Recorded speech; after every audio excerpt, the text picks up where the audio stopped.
이 지구상에는 세계에서 가장 위험한 바다라는 칭호가 어울리는 바다가 몇 군데 존재합니다. 또 가장 차가운 바다 탑 10도 분명하게 꼽을 수 있죠. 거기서 더 범위를 좁혀보면 가장 깊은 바다 탑 5 역시 선정할 수 있는데요. 하지만 그 모든 조건에 동시에 들어맞는 바다가 되면 목록은 순식간에 훨씬 짧아집니다. 그리고 그 중에서도 유독 특별한 존재감을 뿜어내는 곳이 바로 스코샤해인데요. 여러분 안녕하세요. 대체 어디에 또 세 개의 대양이 서로 만나는 바다가 있을까요? 게다가 스코샤해에는 극지에 얼어붙을 듯한 추위와 수킬로미터에 이르는 깊이, 거대한 파도, 수수께끼로 가득한 역사, 그리고 아직도 다 이야기할 수 없을 만큼 놀라운 것들이 가득 담겨 있습니다. 이번 토픽에서만 만나볼 수 있는 특별한 이야기들을 아낌없이 들려드릴게요. 자, 그럼 출발해 볼게요.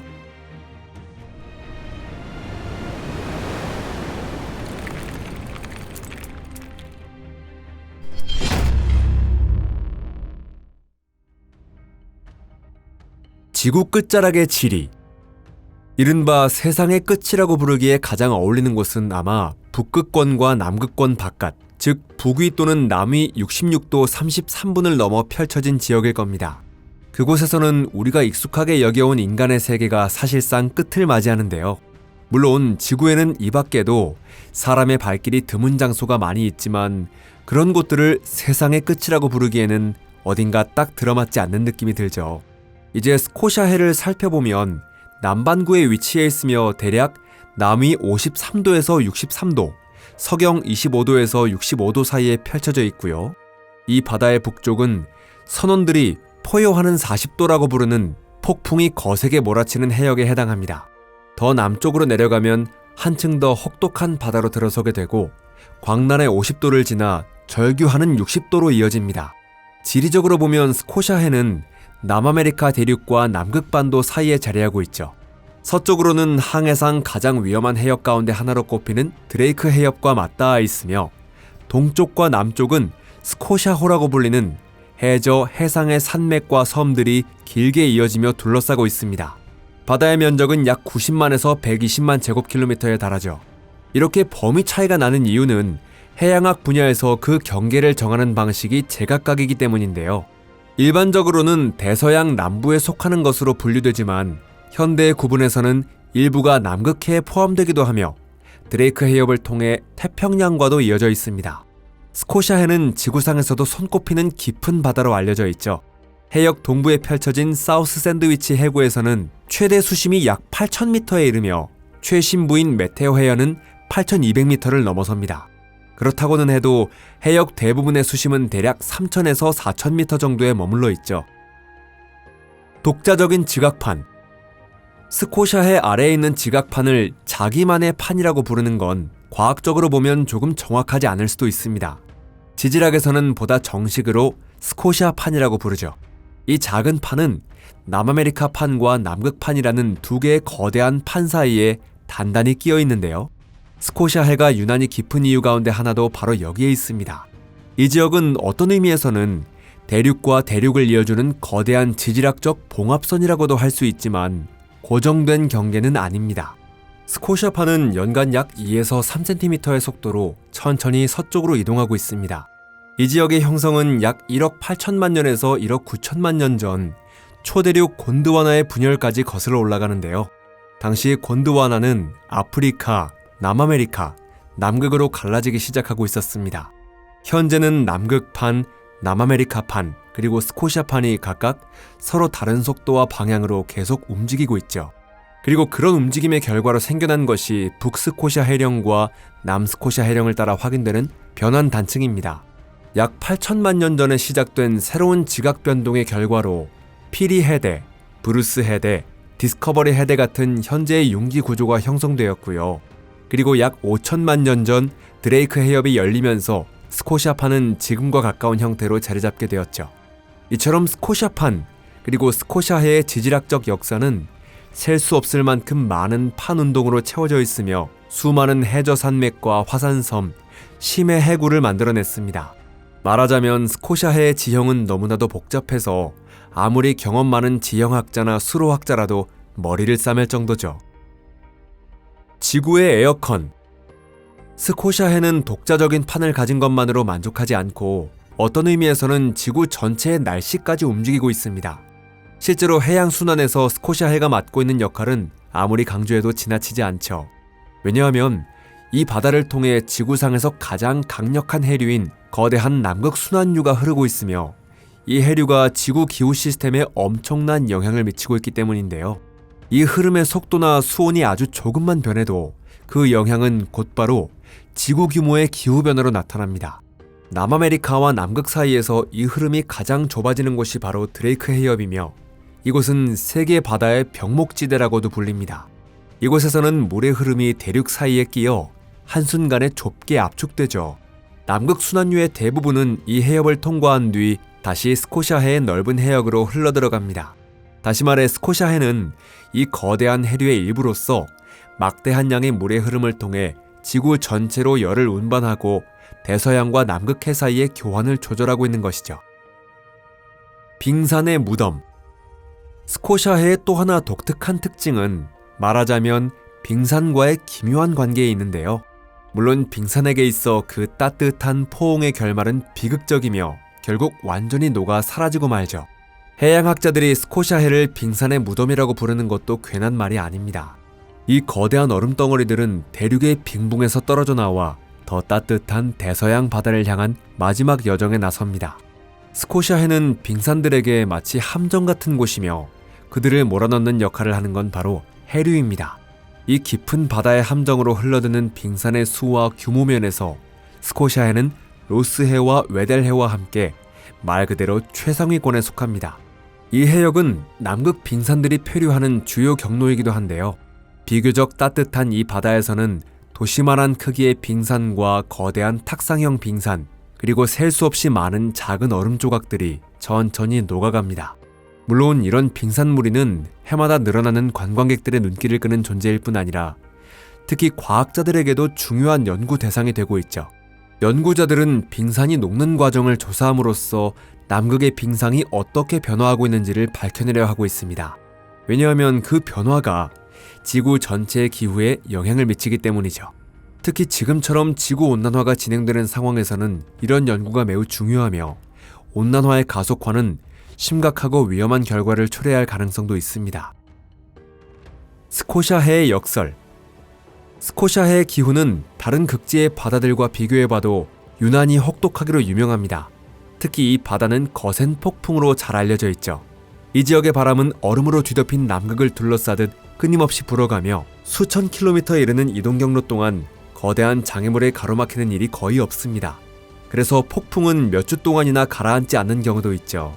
강풍은 파도를 밀어 올려 높이 15m에서 20m에 달하는 거대한 너울을 만들어내고요. 파도의 높이라는 점에서 이 바다와 견줄 수 있는 곳은 드레이크 해협 정도일 겁니다. 끊임없이 떠밀려 들어오는 빙산들에게만은 이 바닷물이 따뜻하게 느껴질지도 모르겠네요. 수온은 영하 1.8도에서 영상 4도 사이를 오갑니다. 낮은 수온에 더해 짙은 안개가 늘 바다를 뒤덮고 있고 엄청난 수의 빙산까지 떠다니고 있기 때문에 항해는 극도로 어렵고 선원들은 이 해역을 세계에서도 손꼽히는 위험한 바다로 여깁니다. 이렇게까지 가혹한 환경이라면 인간이 아닌 생물들은 도저히 살아갈 수 없을 것처럼 보이는데요. 하지만 바로 거기에야말로 이 바다가 가진 기묘한 역설이 숨어 있습니다. 실제로 스코샤해는 지구상에서도 특히 생물량이 풍부한 해역 가운데 하나인데요. 이 해역의 가장 중요한 자원은 남극 크릴이라고 불리는 작은 갑각류입니다. 이런 혹독한 환경에도 불구하고 이곳에는 엄청난 양의 크릴이 모여 있습니다. 그리고 특히 중요한 점은 스코샤해가 이 영양가 높은 생물 자원의 어획이 허용된 해역 가운데 하나라는 사실입니다. 물론 국제적인 어획 할당량 규제를 받고는 있지만 이곳에서 허용되는 크릴 어획량은 상당한 규모에 이르죠. 다만 이 작은 생물의 가치를 이해하고 있는 건 인간만이 아닌데요. 크릴이 가진 뛰어난 영양 가치는 남극의 수많은 동물들도 잘 알고 있습니다. 그렇기 때문에 이 바다에는 고래와 물범, 펭귄, 그리고 다양한 물고기와 오징어들이 대거 모여드는 것입니다. 또한 이 바다를 둘러싼 섬들 역시 수많은 생명으로 가득 차 있습니다. 섬의 해안가에는 알바트로스와 슴새류, 도둑갈매기, 갈매기 같은 새들의 거대한 군락이 둥지를 틀고 있는데요. 특히 환경이 좋은 해안에는 킹펭귄과 젠투펭귄, 마카로니 펭귄 같은 여러 종류의 펭귄들이 수천 수만 마리씩 무리를 이루고 있습니다. 표범 물범과 남방 코끼리 물범, 그리고 남극 물개 같은 대형 동물들 역시 이곳에서 확실하게 자신들만의 터전을 잡고 살아가고 있습니다.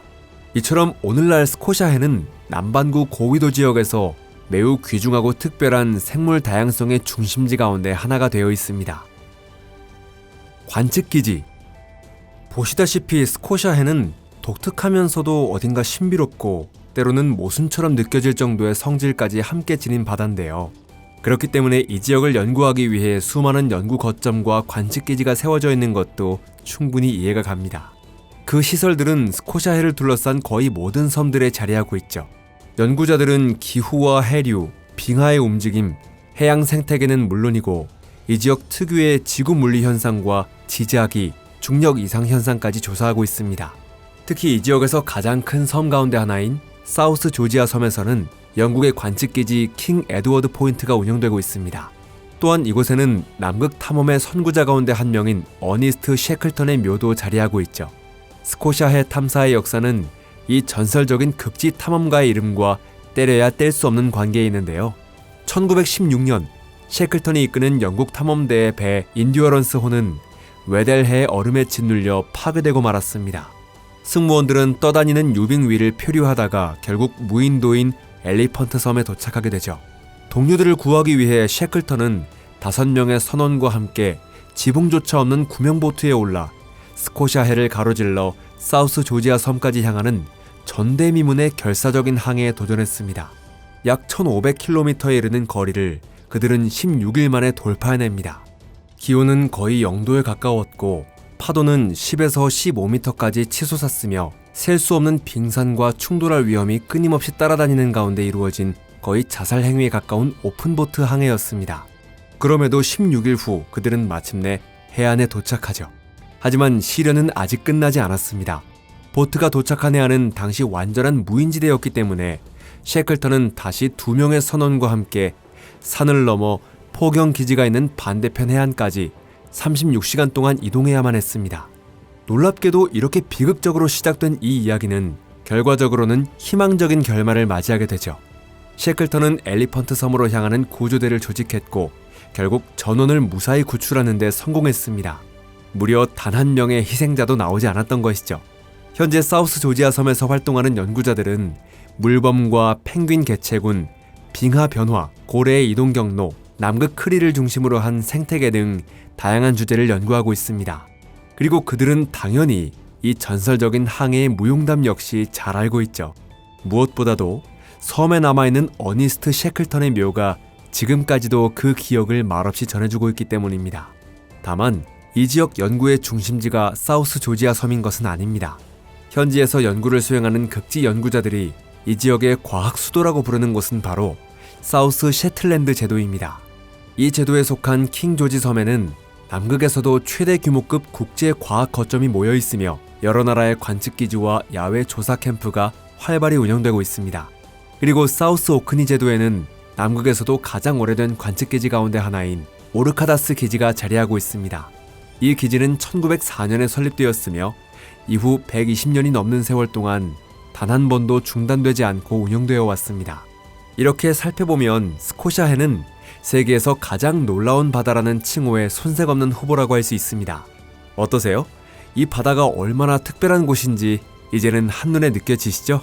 독자적인 지각판 위에 자리하고 지구 최강의 해류가 통과하며 남극 빙산이 모여드는 거대한 집산지이자 막대한 남극 크릴 자원을 품고 있으며 남극해에서도 손꼽히는 풍부한 생태계를 갖추고 있는 데다 지구 최악 수준의 폭풍이 몰아치며 세계에서도 손꼽히는 깊이를 자랑합니다. 그렇다고 해도 이 칭호를 붙일지 말지는 여러분의 판단에 맡길게요.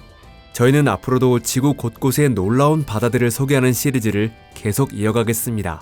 이번 영상이 마음에 드셨다면 좋아요를 눌러주시고 친구들과도 꼭 공유해주세요. 시청해주셔서 감사합니다. 그럼 다음 영상에서 다시 만나겠습니다. 안녕히 계세요.